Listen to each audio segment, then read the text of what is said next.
All right, so get ready because today we are taking a deep dive into a case that's really going to send chills down your spine. We're heading to the shores of Lake Bodom in Finland back in 1960. Picture it. 4 teenagers, a summer night, a beautiful campsite on the lake. You know, the kind of setting that just begs for ghost stories around a crackling fire. Yeah, except this time the ghost story became all too real. This is a case that's just shrouded in mystery. 3 teenagers brutally murdered, the only survivor left with these horrific memories and so many unanswered questions. It's a puzzle that has captivated investigators and armchair sleuths, for decades. Okay, so let's break this down a little bit. June 5th, 1960, we have our victims Aila Irmeli Björklund and Anja Tuulikki-Mäki, both 15 years old, with their boyfriends Seppo Antero Boisman and Nils Gustafsson, who were 18. Just kids, right?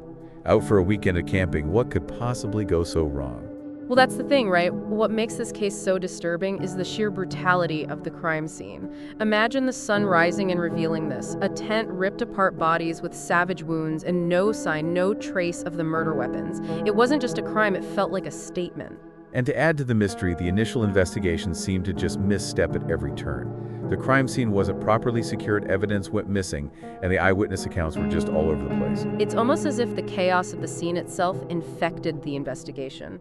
Makes you wonder how things might have been different with a more careful approach right from the start.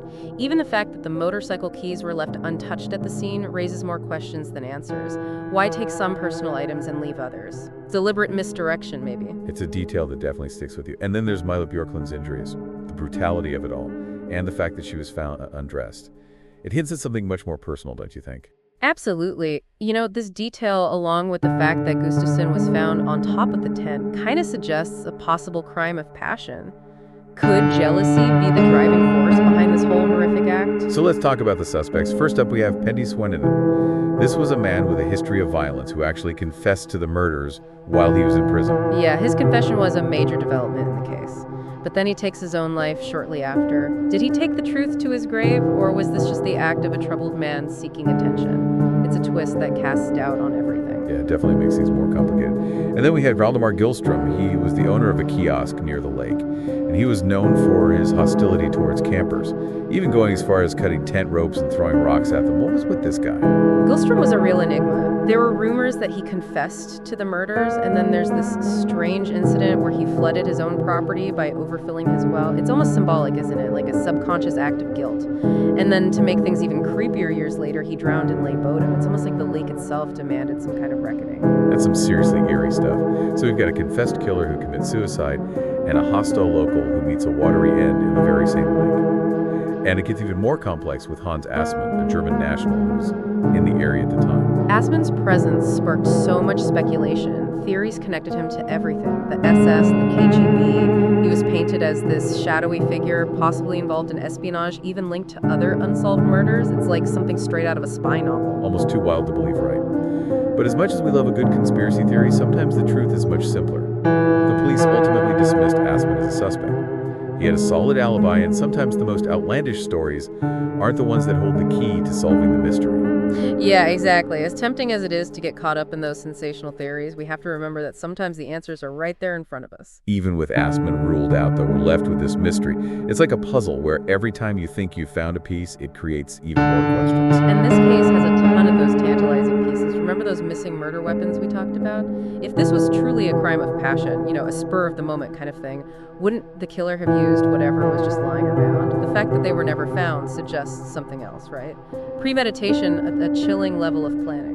That's a really good point. It really changes the whole picture, doesn't it? Now, instead of a heated argument gone wrong, we're potentially looking at someone who came to that campsite prepared to kill. But who would have that kind of motive, that cold-blooded intent? That's the question, isn't it? The million-dollar question. We've looked at the suspects, but what about the victims themselves? Could there be something in their lives, their relationships, that we've just completely overlooked? Okay, so now we're getting into some serious psychology here. Are you suggesting that we try to build a psychological profile of the killer based on the victims? Exactly. Profiling wasn't as advanced back then, but we can use what we know now to try and understand the killer's mindset. Were they driven by rage, a need for control, or was it something even darker? I know we can't get inside the minds of the victims, but Is there anything in the case files, any details about their personalities or their relationships that could give us some clues? Well, there are reports that Björklund and Boisman had a bit of a rocky relationship. Witnesses described arguments and even a possible instance of Boisman being physically aggressive. Could this point to a jealous rage? Maybe from Boisman himself or even a rival? It's a disturbing thought for sure, but it does make you wonder if the intense focus on the suspects has maybe blinded us to other possibilities. Maybe the answers have been there all along, just hidden in plain sight. Wouldn't be the first time a case took a dramatic turn because investigators were looking in the wrong direction. But there's another aspect to this case that we haven't really touched on yet, the impact it had on Finnish society and culture. Right, this wasn't just a local crime, it became a national obsession. People were terrified, rumors were spreading like wildfire. Even today, it's a story that continues to fascinate and frighten people. Exactly, and that fear really seeped into popular culture. Think about the heavy metal band Children of Bodom. Their very name evokes the darkness and mystery of this case. It really speaks to the enduring power of this unsolved crime. Yeah, it's like the case took on a life of its own, becoming something much bigger than the victims, bigger than the investigation. Almost like a modern-day myth, a cautionary tale whispered around campfires. And those myths can tell us a lot about our fears, our anxieties. What does it say about a society that's so captivated by these unsolved mysteries, these stories of violence and unanswered questions? That's a deep question. Are we drawn to these cases because we want justice for victims? Or is there something more to it? A morbid fascination with the darkness that exists just beneath the surface of everyday life? It's probably a little bit of both. There's the natural human desire to understand the things we can't explain, to find order in the chaos. But there's also the undeniable thrill of the unknown, that chilling realization that even in the most peaceful settings, evil can just erupt. And in this case, that evil is still unnamed, unpunished.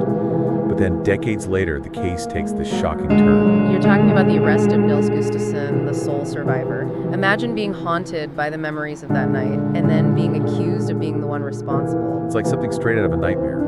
44 years after the murders, Gustafsson, the victim, becomes the suspect. How did that even happen? Advancements in forensic technology played a big part. Remember those bloodstains we discussed? Well, in 2004, investigators took another look at the evidence using new DNA analysis techniques. What they found was pretty shocking. Gustafsson's blood was mixed in with the victim's. Wait, so his blood was at the crime scene? But wouldn't that be expected? I mean, he was attacked too, right? Right, true, but the pattern of the splatter, how it was mixed with the victims, raised some serious questions. The prosecution argued that his injuries were actually superficial self-inflicted, even to make himself look like a victim. They were saying that Gustafsson snapped in a jealous rage, attacked Björklund, and then killed the others to cover it up. Okay, hold on. This is a lot to take in. So they're saying Gustafsson, who was badly beaten himself, managed to overpower and brutally murder 3 other teenagers. I don't know, something about that just doesn't seem right. And that's exactly what Gustafsson's defense team argued. They pointed out inconsistencies in the prosecution's case, the lack of a clear motive, and just the sheer impossibility of him inflicting those kinds of injuries while being injured himself. Sounds like it was a real battle of the experts during the trial. What was the public's reaction to all of this? It must have been huge news. It was a complete media frenzy. The entire nation was divided. Some people were absolutely convinced of Gustafsson's guilt, while others were certain of his innocence.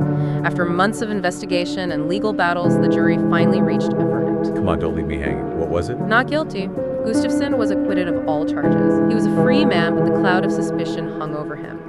He even sued the state for wrongful imprisonment, a final act of defiance against the system that had accused him of such a horrific crime. It's a powerful image, isn't it? The survivor wrongly accused, fighting to clear his name and rebuild his life. But even with the acquittal, the central mystery remains. We're still left with those same unanswered questions. Who really committed the Lake Bodom murders? What was their motive? And why were those murder weapons never found? It's almost as if Lake Bodom itself is holding on to those secrets. Even with all the advances we've made in forensics and investigation, some cases just resist being solved. But maybe that's part of what makes them so fascinating, right? They force us to think critically, to question everything, and to accept that sometimes those answers just stay out of reach. So after all this, we're basically back where we started.